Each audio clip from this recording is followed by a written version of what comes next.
Hello mga Zay, good morning. So ayan, tara, kape tayo. Happy Tuesday. So bale, 6 na araw kaming walang pasok mga Zay. So ayan, napakahayahay ng buhay. O diba 6 days walang pasok, tapos may sahod. O bongga. Kaso may pasok yung kapatid ko, so iniisip ko kung saan ba magandang gumala ng mga hapon na, no? Iniisip ko nga na mag-ano sana mga Zay is magpo-food gyra ako. Kaso hindi makakasama yung kapatid ko kasi may pasok siya. Kasi pwede akong mag-stay sa sa hotel doon sa Fujairah. Kasi libre naman sa akin.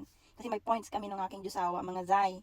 Kasi siya, ang tawag doon, Diamond Elite member siya. So anytime, 'di ba? Kaso parang bored naman ako. Kasi si Diyosawa mga Zay, siguro baka mga third week pa nitong buwan na to siya makakabalik dito dahil nga may inaayos siya doon, may tinatapos siya, o 'di ba? Saka ako na sabihin kapag tapos na talaga. So anyway, may mga ilang araw pa naman bago mahaba-haba pa yung days, 'di ba? Saka na ako mag-isip. Siguro mag-enjoy na lang muna ako na stay at home, or malay nyo mamaya pag-isipan ko, drive na lang dyan kung saan-saan.